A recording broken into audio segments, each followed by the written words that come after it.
Luz Marie Parane ng Pasig. Isa po siyang kasambahay at tubo nga pong Samar. At siya po ay nakikinig lagi sa radyo habang nagtatrabaho. Kami nga po ay nagpapasalamat ng lubos sa kanya pong mga amo dahil pumayag po na ating makapanayam habang siya po kumbaga ay on duty. Basically po, itong kasambahay na si Luz Marie ay nagpapagal para po sa kanyang pamilya doon sa Samar. Yung kanyang Mr. Mangingisda, 3 ho yung kanyang anak. Ang mga edad po nito mga kapatid ay 27, 23 at 16. Yung pong 23 ang nakapagtapos na po sa kolehiyo. Education po kanyang tinapos. Yung po naman pong kanyang 16 years old ay sa kasalukuyan po nasa grade 10 na. Senior high school kumbaga at balak nga daw mag-engineering. Ngayon mga kapatid, nung amin siya makapanayam, yung pong kanyang premyo para nga daw makauwi sa Samar kasi graduation ng kanyang anak. Ang pamasahe po sa Samar, 1,900, one way pa lang ito. At kasi nga po sa Samar, tatawid ka pa ng dagat dito, hindi pa kasama yung pagkain mo kung bumabiyahe ka by land. Anyway, nabanggit niya kasi nung aming siyang kinausap, natanong namin kung ano ba ang maaari hong maitulong sa kanyang pamilya sa Samar. Ang sinabi ho that time na sobra ho ang init ng panahon, di ba? Lalo na po sa Samar, laging sila ang pinakamainit doon. Yes. Opo, sa nagdaan pong mga kasagsagan po ng panahon ng sobrang init, ang sabi niya, yung daw hong kanyang ina na ang edad po ay 88 na, ang kailangan daw ho sana malagyan ng kisame yung bahay ng kanyang nanay. Nung panahon po na iyon, sinabihan namin siya na kung baka maaari po mag-canvas yung kanyang kapatid na naandoon na tutulong sa paggawa po ng kisame para sa bahay po ng kanyang mother. Ginawa po naman to at nagpadala nga po sa atin ng mga patunay, etc. dito po sa sitwasyon ng kanyang mahal na ina. Anyway, mga kapatid, ito po yung ating latest. Siya po'y nakauwi na po ng Samar at nagkapagtapos na po yung kanyang anak sa kolehiyo. Kaya ang kanya pong pinakahuli pong update ay nito nga pong pag-uwi niya sa Samar. Meron tayong video ng kanya pong pagsakay sa bus hanggang sa graduation po ng kanyang at larawan po ng kanyang anak sa graduation at ilang pa hong mga informasyon at patunay na napagtagumpayan natin yung paglalagay po ng kisame sa bahay ng kanyang mother. Malaking bagay po ito kasi umabot po ng 20,000 na kanyang tinanggap. Galing po yan kay Happy 11, kay Happy Anonymous of course, kay Happy Ninong, Happy K, Happy Pretty B, si Happy Nanay. Nag-ambag dito 3,000 piso. Kaya nga po umabot ng 20,000 pesos. Anyway, sige po. So ngayon, ito muna. Panoorin nga po natin ang video ng kanya. Ito yung kanyang journey. Pauwi po naman sa Lawang, Northern Samar nitong si Luz Marie Parane na ngayon po inaandyan sa Pasig at isa pong kasambahay. Panoorin po natin.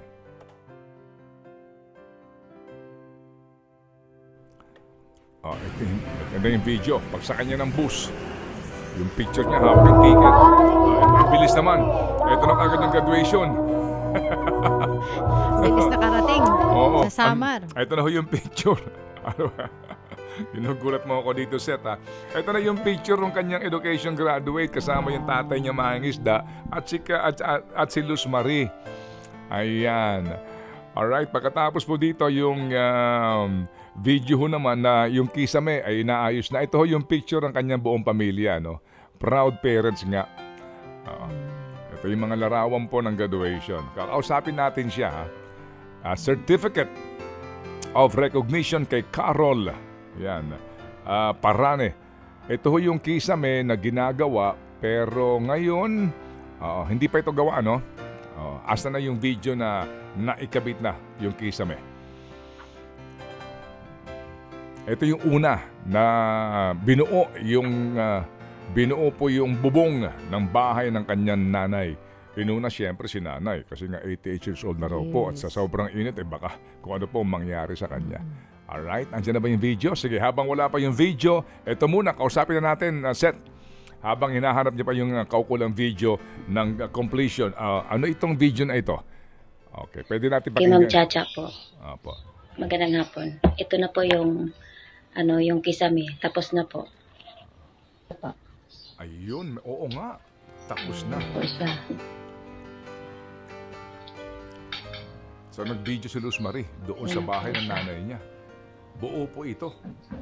Ang project dito, 15,000 pesos eh. Yung total cost ito nung nag-estimate yung kanyang kapatid. Ayun. Yan po si nanay. Ito si nanay niya. Nay. Nay. Oo. Ano yun? Ano yun? Video. Nag-video ako. Oo. Ni-istorbo 88 mo years si old na po si nanay eh.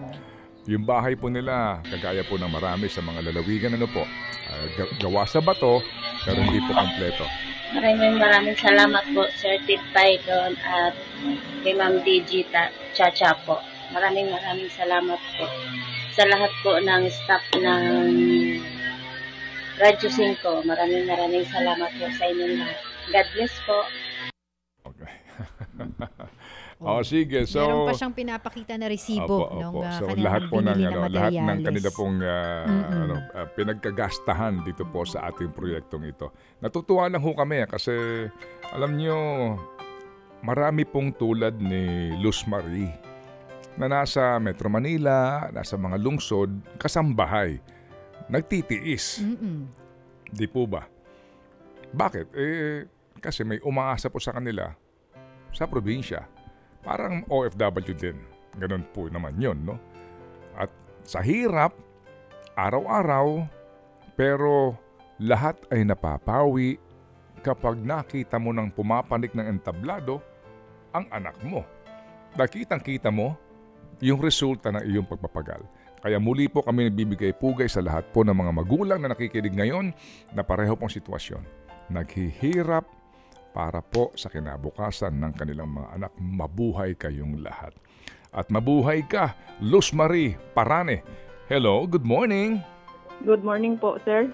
Hello, kumusta naman? Oo, kailan ka umuwi ng Samar at kailan ka umuwi ng Pasig? Andito pa po ako sa sa Samar po, sir. Ay, sorry. Kailan ba nag-graduation si pangalawa Si mo? Carol. Opo. Nung 18 po. June Sir, 18 18 ng lang. hapon. Opo. Sorry, akala ko nakauwi ka Opo. na. Hindi pa po, sir. Bala ko po kasing hintayin yung fiesta po sa 29, sir. Talaga. So, mabuti Diretso bakasyon. pinayagan ka ng amo mo. Opo, sir. Opo. Good morning po kay Ma'am Angela. Hello po, good morning. Good morning po, ma'am. Ang bait naman ng amo mo, pumayag sa'yo na magbakasyon ka. Opo, sir.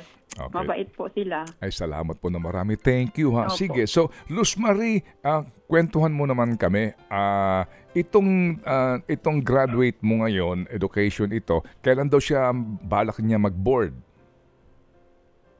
Ang balak po niya kasi, sir, magtatrabaho po muna siya sa Manila kahit lang po mga ilang buwan. Tapos, pag nakaipon po siya pang board exam, doon na po siya mag-take po. Kasi wala pa po kaming pang board exam niya po. Kasi kailangan na review. Opo, sir. Tapos mag-board examination, maghihintay pa yan, mag-aano pa siya, kung maaari nga, pwede siya maging teacher assistant muna habang naghihintay ng resulta, mga ganun. Saan niya babalak eventually magturo kung siya papalari makapasa nga sa board exam, sa LET? Hindi pa po niya, kasi hindi pa po niya lubos maisip kung saan po, sir, kasi ang iniisip lang po niya muna ngayon kung paano po siya makakapag-board exam, sir.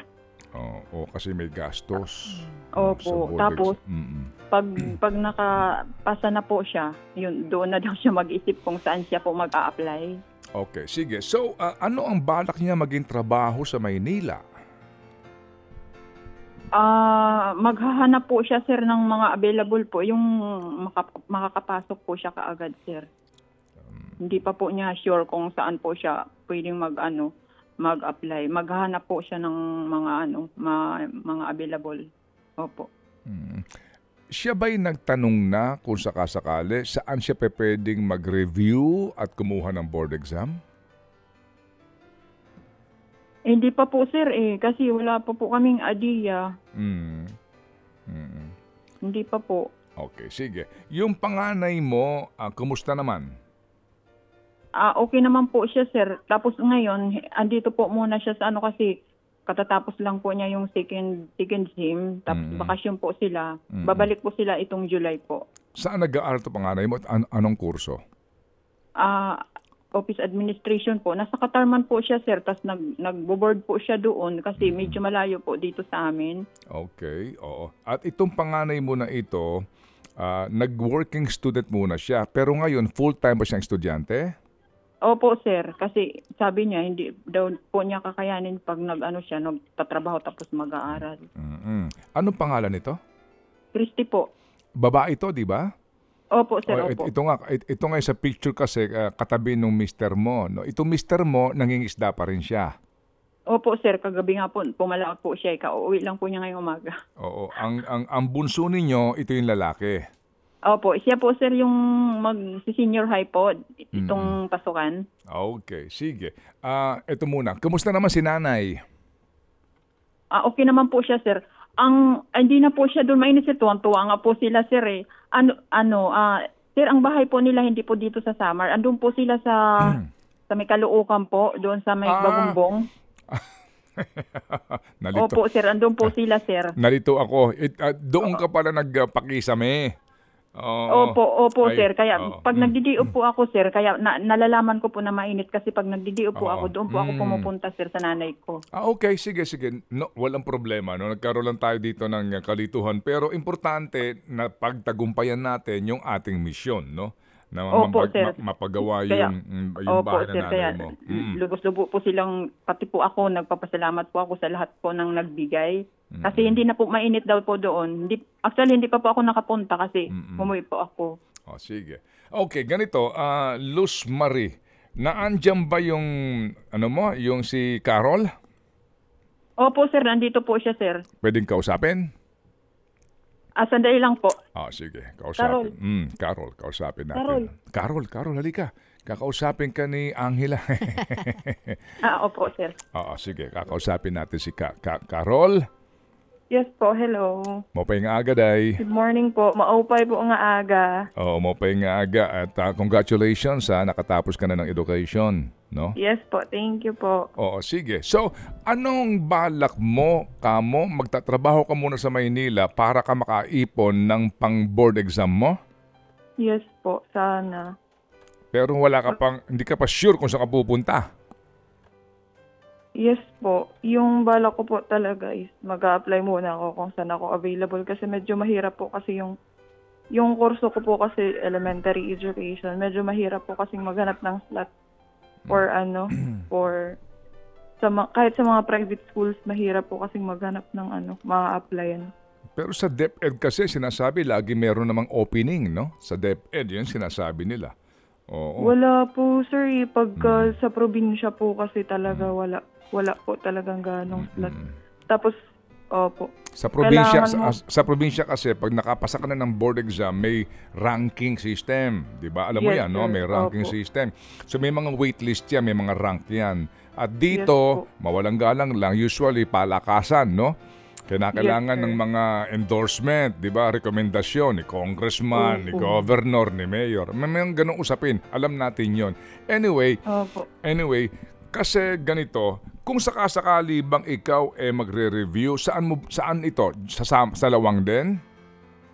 Opo, sir. Dito na lang po siguro. Nagtanong-tanong ka na ba magkano ba ang review? Magkano ba ang iyong gagastusin para din sa kabuuan na para makakuha ka ng teacher's board exam? Sir, sa 10K po yung review. 10,000. Sa pagkakaalam ko po. Opo. Pero ang 10K na iyan, kung sakasakali, mag-uuwian ka dyan sa bahay ninyo. Hindi ka nalalayo. Opo, sir. Ang kailangan mo lang ba 10,000 lang para sa review mo? Sa review lang po yun, yes, oo. Pero sir, may pagkagagastusan pa po ako nun kapag mag-aasikaso ako ng document. Naiintindihan natin. Kasi, yes, kasi ganito ayaw namin magbigay sa'yo ng pressure, kasi nga, decision mo iyan. Ako lang inaaawa sa nanay mo, no? Siguro, Opo. siguro alam mo naman ang hirap ng buhay ng isang kasambahay, di ba? Yes po. Pero ito muna, Po. ano ang masasabi mo kay nanay mo? Nakauwi siya sa inyo at sa tatay mo din na nangingisda at ngayon nakatapos ka na sa college. Ano ang masasabi mo sa kanila? Sobrang nagpapasalamat po ako sa nanay ko tsaka sa tatay ko kasi itinaguyod po talaga nila yung yung hanggang makapagtapos ako. Kasi sa amin tatlo, parang dati parang imposible na kasi na makapagtapos ako dahil nag-stop din po kasi ako ng 2 years eh. Kasi nagtrabaho din po ako muna. Tsaka danas na danas ko po talaga kasi yung pagiging kasambahay. Yung hirap ng pagiging kasambahay kasi naging kasambahay po muna ako nung nag-aaral pa po ako sa Pasig. Pinagsabay ko po. Tapos hindi po kaya ng katawan ko. Kaya nag-stop muna ako ng 2 years. Nagtrabaho po muna ako at saka ako nag-aaral ulit. Tapos yun nga po, nagpapasalamat po ako ng sobra. Kasi tinaguyod po talaga nila yung pag-aaral ko. Kasi yun talagang gusto namin makapagtapos kami lahat. Iniwan po namin muna lahat ng alam mo yung mga makakapag-hindrance doon sa pag-aaral namin. Kasi yun itinaguyod talaga kasi nila eh. Opo. Yun yung sukli namin sa kanila. Ikaw pala nagkasambahay din muna para nga maging working student para ka makatapos. Opo. Pero hindi nga kinaya at eto nga ngayon graduate ka na. Sa akin lang ganito, Opo. Carol, ganito ha. Ayokong mangialam sa desisyon mo, no? Oo. Opo. Pero siguro naman naikwento ng nanay mo, no? Ni mama mo na kung paano siya nakauwi din dyan sa tulong ng ating mga Happy Anonymous, no? Opo. Nakwento niya ba? Opo. Anong kanyang kwento? Yun nga daw po. Mm. Napakisamihan daw po tapos nabigyan daw po siya ng Pamasahe. pamasahe po papunta dito. Thank you so much po sa inyo. Nakauwi po yung nanay ko. Oo, okay. Ako, Kasi sobrang gastos po talaga namin dun sa graduation. Tapos nag-short na po siya sa pera pang pamasahe kasi nagpapadala po siya ng nagpapadala para po dun sa mga fees sa para makapag-clearance na din po ako yes. dun sa school. Oo, Opo. hanggang sa makatapos nga. Sabi ko, sigurado ako, dumadaloy ang luha ng nanay mo nung pinanonood ka sa entablado. Opo, lalo na po nung binigay ko po sa kanya yung cup ko. Oh. Tapos si tatay mo nanganganib ang buhay sa tuwing mangingisda, di ba? Opo. Sobrang Amen. dami pong possibilities na pwedeng mangyari sa kanya Amen. sa laot gabi-gabi. Yun yung sinasabi ko. Kaya ako naman natutuwang makausap ka namin ni Angela kasi para doon sa inspirasyon sa mga bata din Totoo. na nakikinig ngayon na pinag-aaral, mapapapalad kayo at pinag-aaral kayo ng mga magulang nyo kahit na ito ay napakahirap na trabaho. Kaya lagi ko sinasabi yan, mag-aral ka mabuti dahil hindi lahat ng bata nakapag-aaral at kung malamang naghihirap ang nanay mo, tatay mo para makapagpatapos ka. Sige, ganito, Carol, ha? Po. Mag-usap kayo ni mama mo, Opo. pag-usapan nyo, magkwenta kayo. Kasi kung pupunta ka ng Manila, hindi mo pa sigurado kung saan ka magtatrabaho, tapos ang kailangan mo lang naman makapag-review at maka-board exam, balikan mo lang kami, gusto namin makuha yung kwenta mo. Magkano ba ang tuition sa board exam, sa review? Ilang buwan ba ito? Magkano ang gagastusin mo doon sa iyong mga requirements? Para saan ka magbo-board? Meron bang board exam dyan mismo sa Tacloban ba o dyan sa Lawang? Sa Tacloban po meron. Oo. Pero yung review po meron dito sa Lawang. Ayun, sige. So baka naman kasi pwede, kasi magkano ang gusto mong ipunin para sa review mo? Magkano ito? 20,000? Magkano? 25,000? 30,000? Di ba? Pero mawawala ka muna and then, kumbaga mapuputol, magkakaroon ng gap, no? sa iyong graduation hanggang sa board exam and eventually nga makapagtrabaho ka. Pwede bang kayo ni mama mo mag-usap ang masinsinan? Hindi kami nangangako pero balikan mo lang kami kung sakasakaling meron ka ng estimate kung magkano kakailanganin ninyo dahil baka naman merong sumaklolo. Hindi ako nangangako pero gusto ko lang malaman itong iyong pagpupursige kung talagang gusto mo na mag-review dahil hindi ito ang una set. Meron na ho tayong dati pa na factory worker, 'di ba? Meron ding dalawang anak ho actually education graduate, hindi nakapag-review pero napa-review ito dahil kay Happy Senior Couple, kay Happy Lola. Naalala ko iyan. So ang akin lamang dito, kayong dalawang magnanay mag-usap at balikan mo kami. Pwede ba 'yon? Opo, sige po. Meron nga dito mga nagko-comment sa social media natin Sabi, PPM daw siya o DDM daw siya nung mga maaaring review center. Kung dito siya sa Manila, magre-review dapat center. doon sa Lawang na, pero no? dapat doon na meron naman. Sa Lawang Samar na. O, sige. Sige, so, Carol, Po. damong salamat sa imo, day, ha? Dako din po. Ang salamat sa iyo. Thank you so much po. O, kausapin ko si nanay mo. Sige po. Oo, sige. Luz Marie. Andiyan ka pa ba? Opo. Si Luz Marie, si mama niya. Hello po. Oo. Luz Marie. Hello po, sir. Oo. Naiyak si Carol kasi nga sa... Oo nga po appreciated niya yung hirap mo. Ganito, pwede ba kayo mag-usap muna ng anak mo? Pag-usapan niyo mabuti kung saan niya balak mag-review.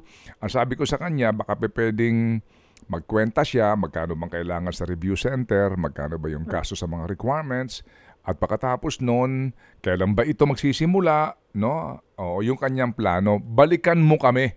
Sabihan mo yung staff namin dito dahil sabi ko, hindi ako nangangako pero bigyan mo lang kami ng halaga na kakailanganin niya. Naniniwala kasi ako sa iyo, Luz Marie.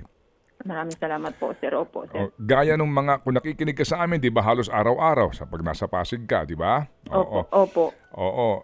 Marami ang aming nakakausap na hindi nagsasamantala. Alam mo yun? Pag sinabi namin, magkano bang kailangan mo dito? Hindi nagsasamantala. Sinasabi lamang yung sapat. At kami naniniwala, gaya nga ngayon, di ba? Na iyong pagbibigay sa amin ng update na ikaw ay tumutupad sa ayos na usapan. And your word is our bond. Ibig sabihin, ang salita mo, ang aming sinasandalan. Pwede ba yun? Kayong dalawang magnanay mag-usap? Balikan mo kami. Hindi ako nangangako, pero kasi kung siya pupunta pa ng Maynila para magtrabaho, hindi ka naman sigurado, magkano ba ang kailangan niya sa review? Opo, sir. Maraming salamat po, sir. Napakalaki na po ng binigay po ninyo sa amin, sir, tulong. Sige. So, Luz Marie. Salamat po ako. Opo, sir. Hindi sa amin galing ito, ha? Galing ito sa mga Happy Anonymous natin. Nag-ambaga sila kaya umabot nga ng 20,000 yan. Pero kung ang kailangan lang naman niya ay panibagong 20,000, sa totoo lang, para bumiyahe pa siya rito, maghirap pa siya rito, ako natutuwa ako sa batang ito Yes. Kasi sigurado ako, gusto niyang bumawi sa inyo. Makapasa, makapagtrabaho at matulungan ka para naman sa bunso niyo nag-aaral. Opo, sir. Huwag muna kamo siya magbo-boyfriend, ha? Sa gabal. Tama, tumawa.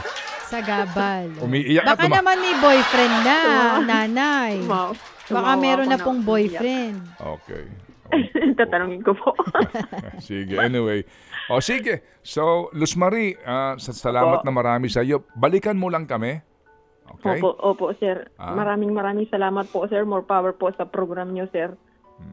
Dahil po sa program niyo po, natulungan po ako. Pamilya ko. Maraming salamat po, sir. Ma'am Angela, maraming salamat po. Salamat din sa iyong inspirasyon, Luz Marie. Marami ang inspired sa iyo. Hindi ka nag-iisa, marami kayo. Marami kayo mga magulang na ito ang unang talaga sa lahat, no? Yung mabigyan ng magandang kinabukasan ng mga anak. Hindi balakid ang kahirapan. Amen? Opo, sir. Amen po, sir. Amen. Maraming salamat, sir. Sige. Salamat, Luz Marie. Balikan mo kami. Ha? Thank you. Yun, no? Opo, sir. Thank you. Ted Filon at DJ Chacha. Ngayon, nasa Radyo 5, 92.3 News FM. Monday to Friday, 6 to 10 a.m.